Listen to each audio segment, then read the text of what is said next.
January 6th. 2026 is not the kind of day you should spend staring at a 5-minute chart. If your attention is trapped inside candles indicators and tiny technical levels, you will miss what actually matters the moment a system stops behaving like a market and starts behaving like a stress test. Most people only notice a regime change after it has already rearranged their life. They notice it when premiums jump, when liquidity disappears, when the usual buy the dip reflex stops working. But the shift never begins on the screen. It begins when the incentives underneath the screen change, when the institutions that normally stabilize the narrative are forced to acknowledge pressures they can no longer manage quietly. That is why today matters. Not because a price moved, not because a chart broke a line. It matters because the environment is producing the kind of signals that appear only when confidence is thinning and constraints are tightening. The public version of events always sounds harmless. Volatility, repricing, rotation, a healthy pullback. Those words are designed to keep you operating as a trader, inside a system that is becoming less tradable by the hour.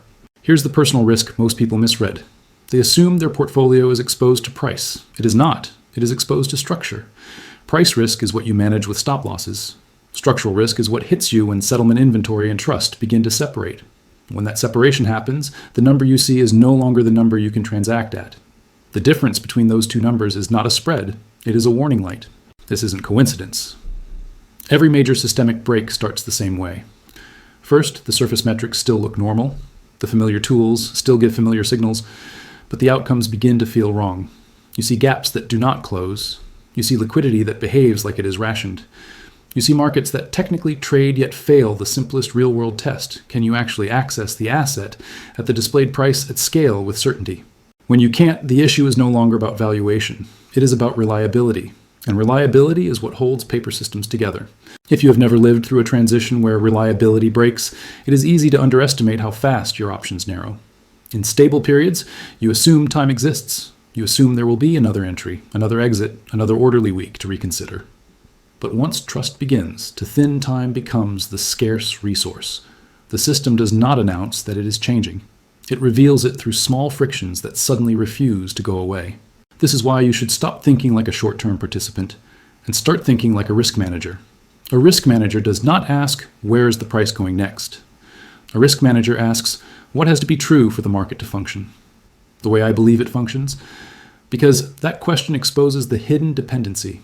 The entire modern financial structure relies on a continuous belief that claims can be honored smoothly when stress rises. Now, bring that back to the real world.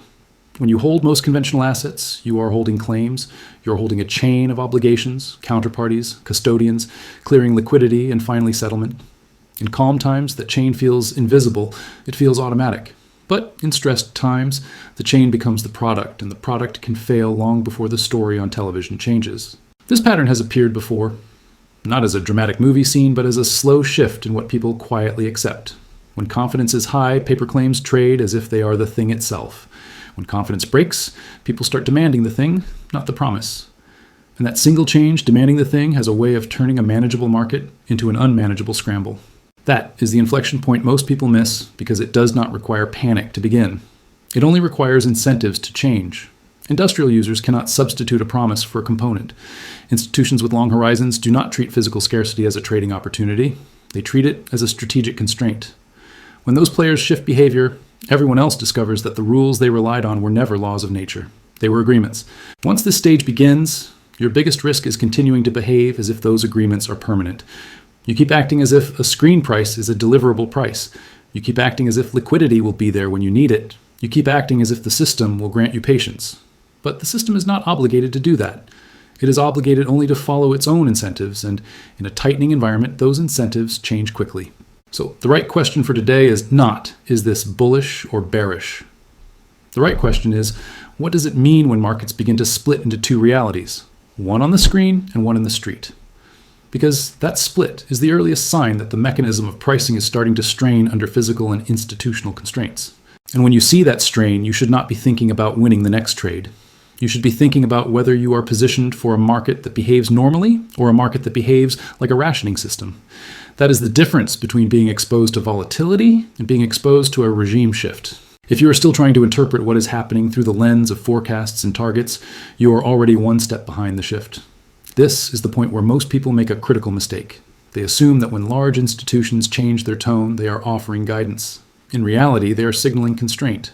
Banks do not lead transitions. They defend existing structures until defense is no longer viable. Their public narratives are not designed to reveal opportunity early.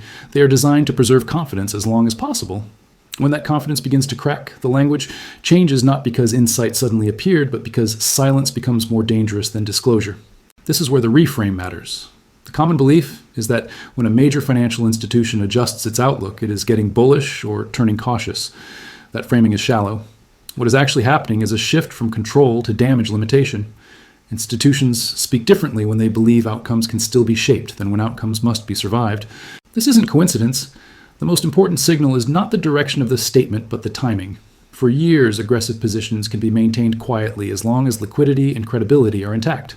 But when internal models begin to show that certain pressures can no longer be absorbed without visible distortion, the institution has only two choices: deny and risk a credibility, shock later, or reframe early and appear adaptive. Reframing early is not courage, it is triage. To understand why this matters, you have to abandon the idea that banks exist to predict the future. They exist to intermediate risk under rules that assume continuity. Their power comes from scale leverage and trust in orderly settlement. When all three are present, they can absorb volatility and even manufacture calm. When one of those pillars weakens, behavior changes. What you are witnessing is not an opinion shift. It is an incentive shift. In stable periods, institutions discourage concentration in hard constraints. They prefer diversification into assets that can be rebalanced, rehypothecated, and liquidated without friction. Physical bottlenecks are inconvenient for systems built on abstraction. But when abstraction begins to encounter limits, those same bottlenecks suddenly look less like speculation and more like insurance. This pattern has appeared before, and it always looks confusing at first. Observers focus on the surface contradiction. Why would an institution that dismissed something for years now acknowledge it? They interpret the move as irony or hypocrisy. But institutions are not moral actors. They are structural actors. When conditions change, behavior follows without apology. The deeper reframe is this. By the time a dominant institution adjusts its public posture, the underlying stress is already well advanced. Early stages of systemic strain are handled internally through balance sheet engineering, derivative exposure, and quiet liquidity arrangements. Public acknowledgement happens only when those internal tools are no longer sufficient to fully mask risk. At that moment, communication itself becomes a tool of stabilization. By normalizing the idea that conditions have changed, institutions attempt to spread adjustment across the system instead of absorbing it alone. They are not warning you. They are redistributing pressure. Once this stage begins, the mistake is assuming that public acknowledgement equals resolution. It does not. It marks the transition from concealment to adaptation. From that point forward, the system no longer tries to prevent repricing. It tries to manage the consequences of repricing. This is why reframing your own perspective is essential. If you continue to interpret institutional signals as directional tips, you will misjudge their purpose. These signals are not about where prices should go. They are about preparing the environment for outcomes that are becoming unavoidable. The real question is not whether institutions are right or wrong. The real question is what conditions force them to speak at all. Because in complex systems, speech is rarely voluntary at turning points. It is compelled by constraint. When you understand that the noise falls away, you stop reacting to headlines and start watching behavior. You stop asking what institutions say they believe and start asking what they can no longer afford to deny. That shift in perspective is what separates participants who get trapped inside late narratives from those who recognize that the structure itself is moving into a new phase. To make sense of what happens next, you need a pattern that operates above opinions, forecasts, and daily commentary. Without that pattern, every new data point feels isolated and every move looks random. With it, the sequence becomes visible, and visibility changes how you interpret risk. This pattern has appeared before across different centuries, currencies, and political systems.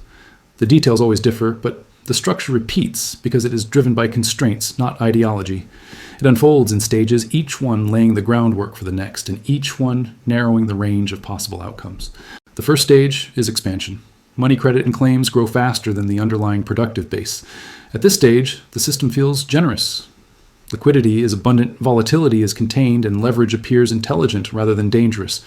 Most participants mistake this phase for stability because problems are deferred, not resolved.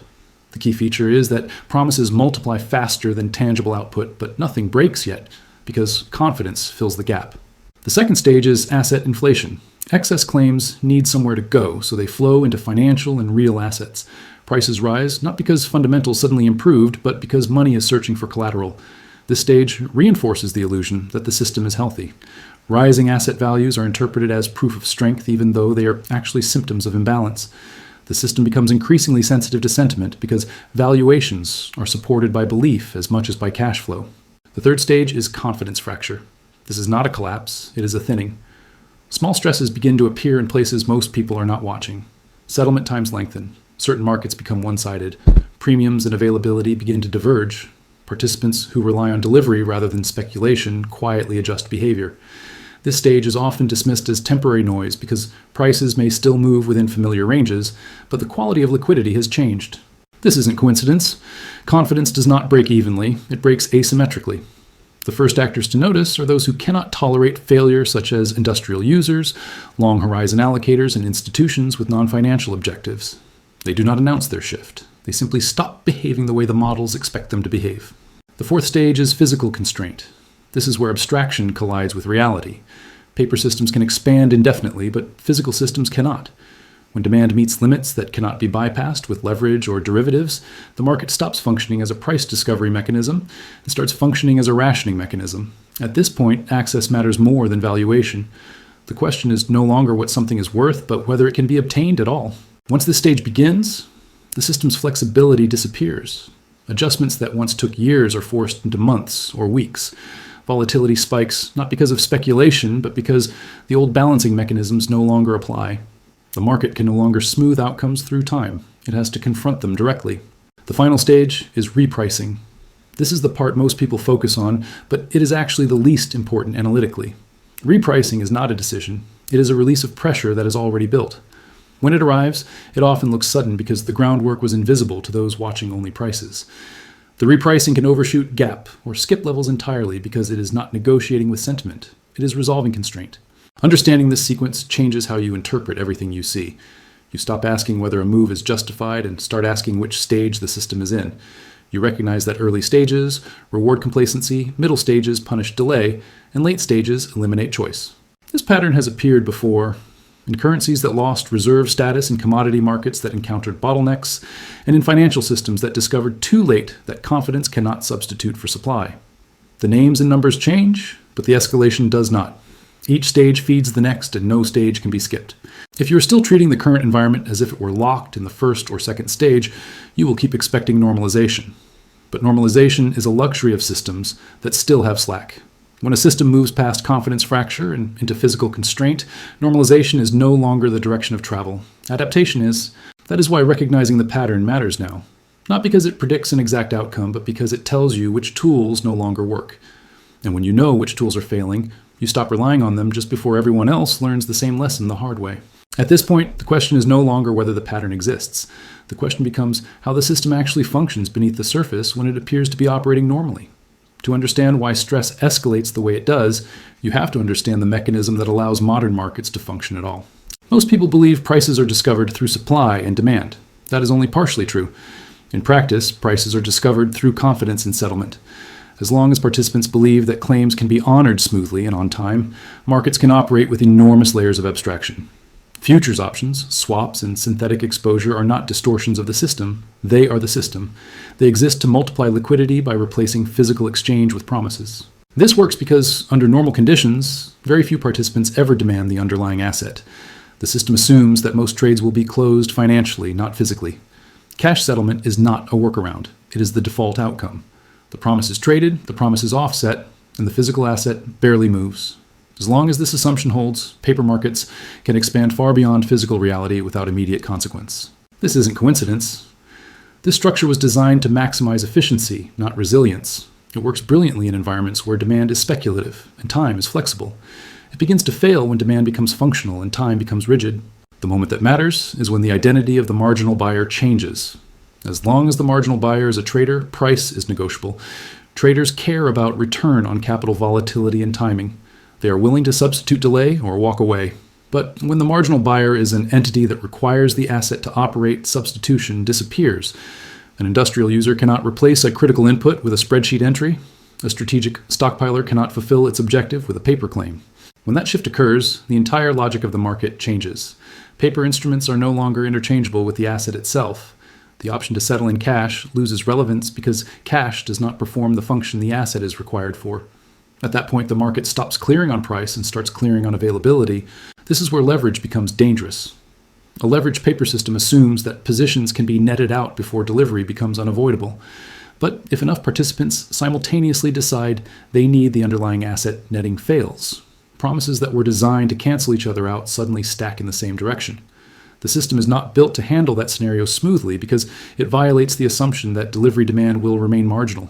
Once this stage begins, the system is forced into defensive behavior. Exchanges adjust rules, margins rise, settlement terms are reinterpreted, liquidity providers step back. None of these actions are malicious. They are mechanical responses to protect the structure from collapse.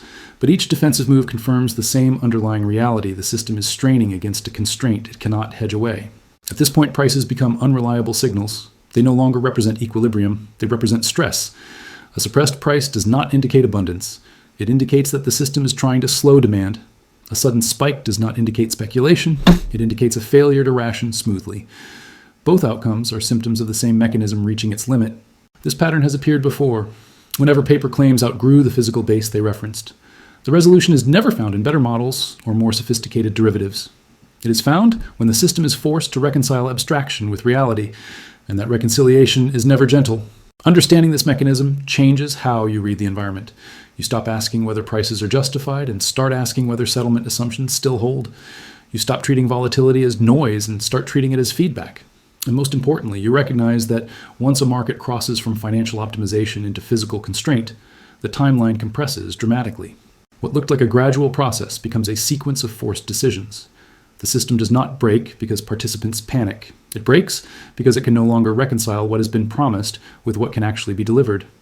And when that reconciliation begins, the rules you relied on during stable periods stop applying, whether anyone announces it or not. History is where mechanisms stop being theory. It is where abstract models either hold up or collapse under pressure. When you examine past market ruptures closely, a consistent lesson emerges: systems do not fail because participants suddenly lose discipline. They fail because structures designed for efficiency are forced to operate under conditions they were never meant to survive. This pattern has appeared before, most clearly in moments when paper claims expanded far beyond physical reality and were tested by non-speculative demand. Consider commodity markets that experience sudden physical stress. In those moments, the breakdown never began with a dramatic price spike. It began with settlement friction, delivery delays, rule changes, emergency interventions framed as temporary measures.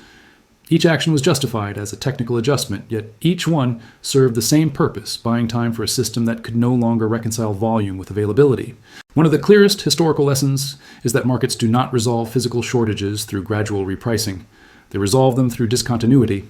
When the supply side is rigid and the demand side is inflexible, price becomes a blunt instrument. It cannot negotiate. It can only jump until enough demand is destroyed or enough supply is forcibly redirected. Look at episodes where industrial necessity replaced speculation.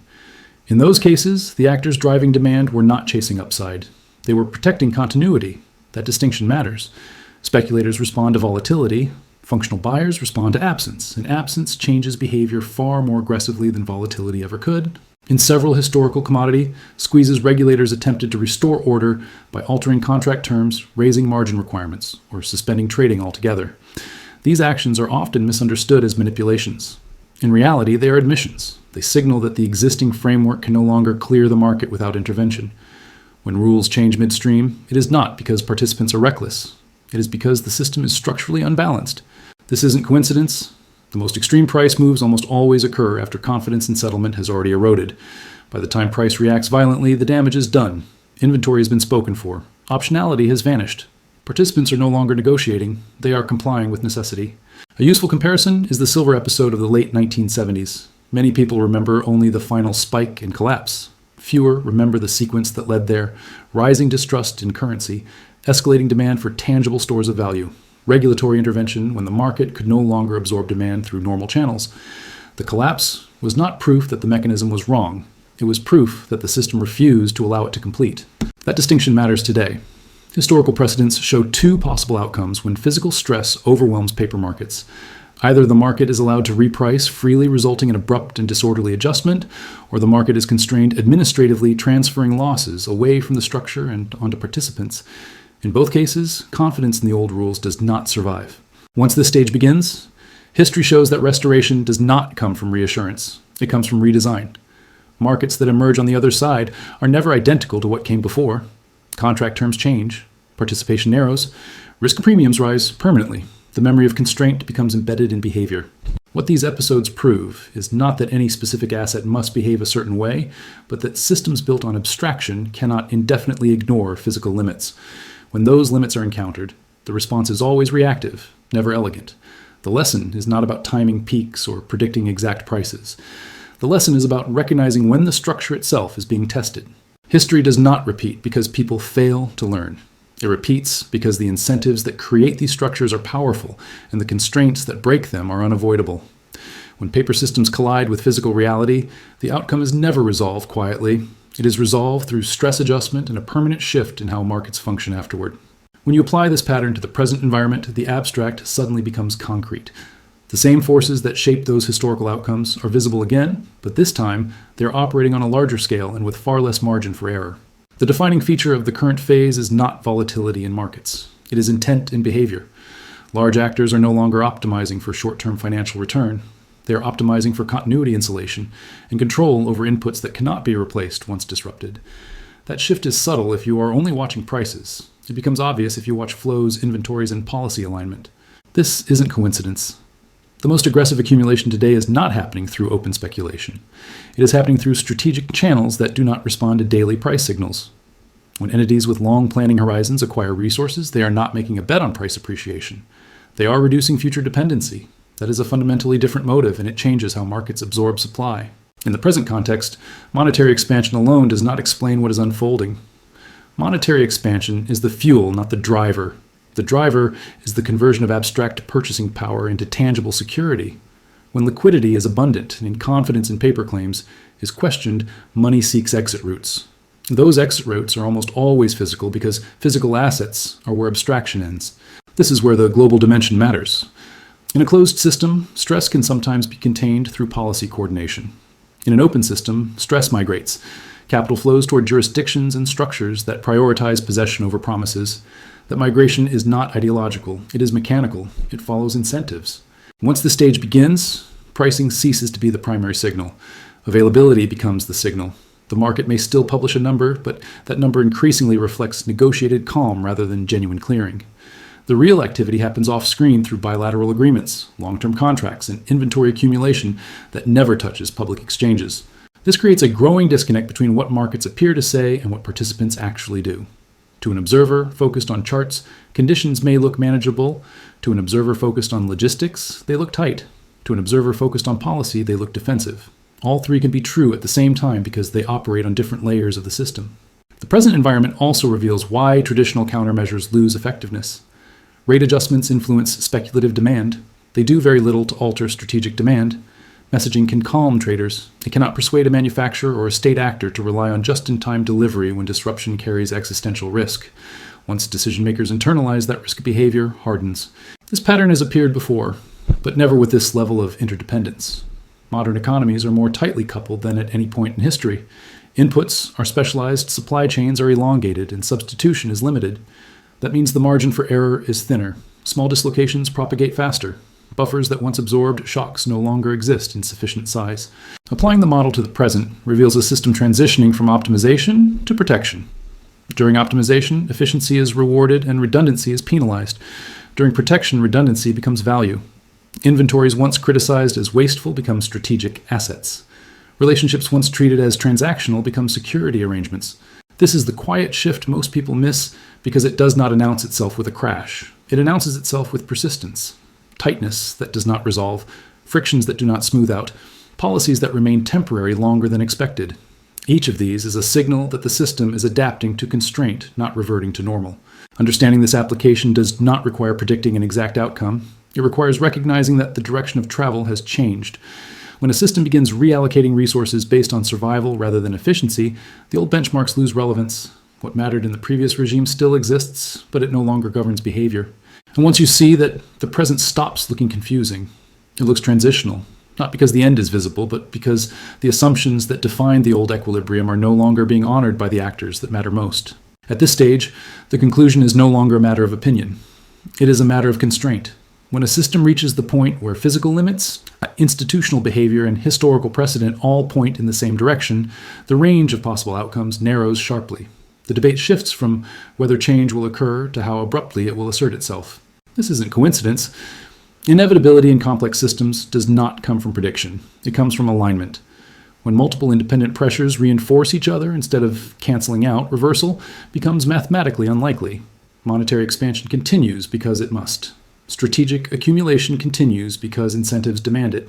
Supply rigidity persists because geology, infrastructure, and time cannot be compressed on command. None of these forces require coordination. They operate automatically. Once the stage begins, the system loses its ability to choose timing.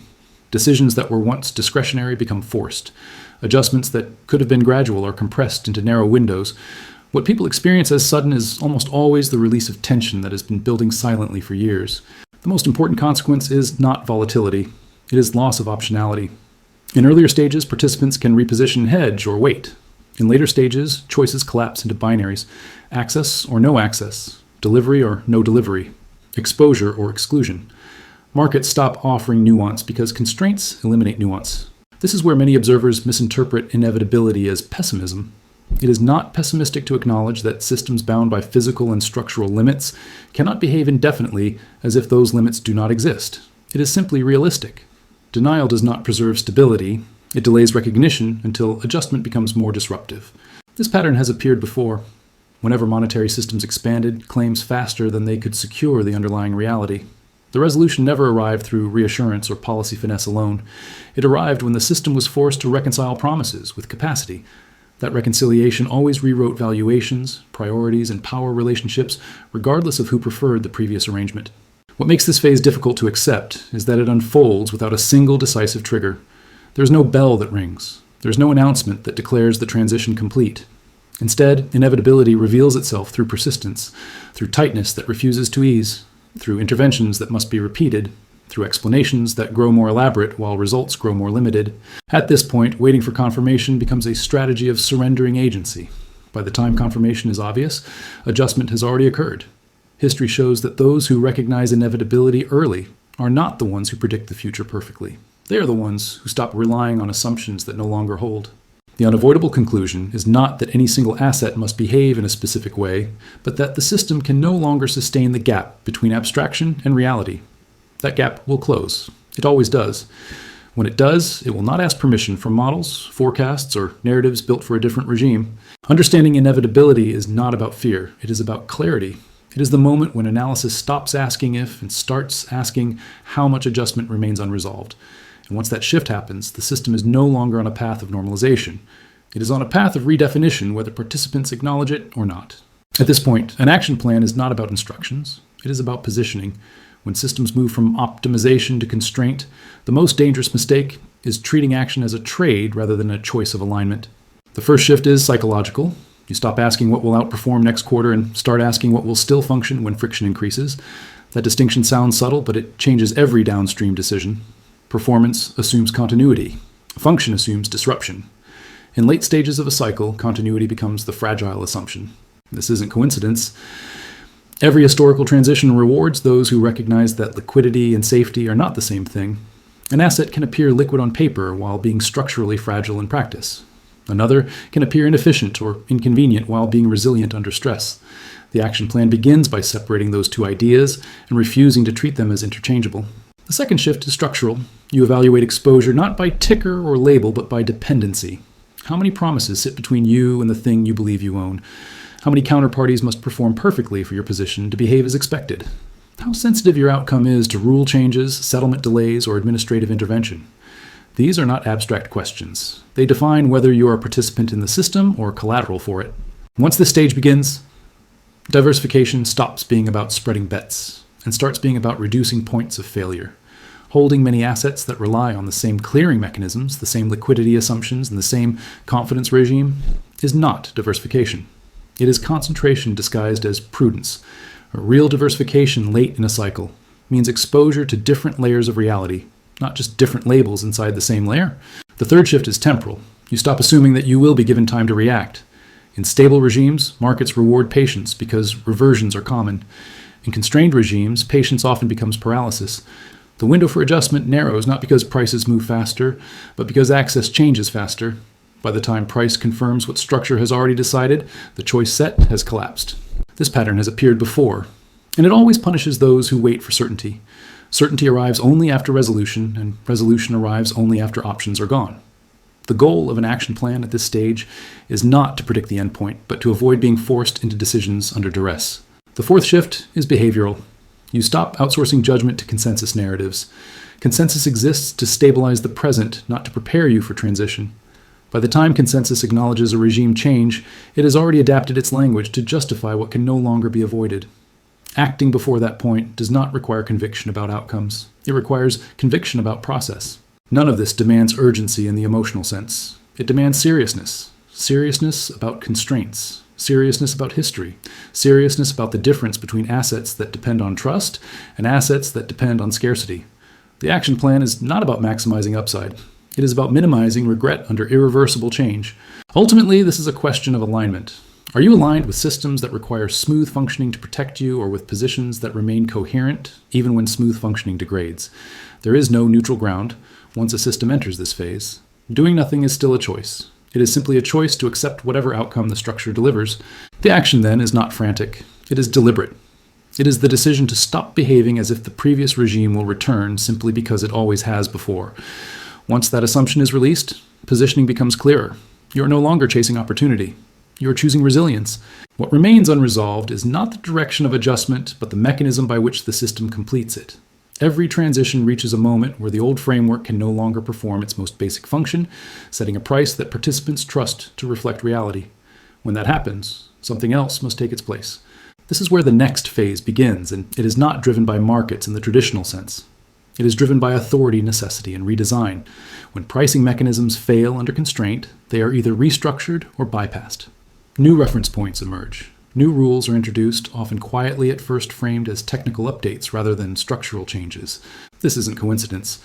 The end of one pricing regime has never looked like the beginning of another. It looks messy, fragmented, inconsistent. Multiple prices coexist. Access becomes uneven.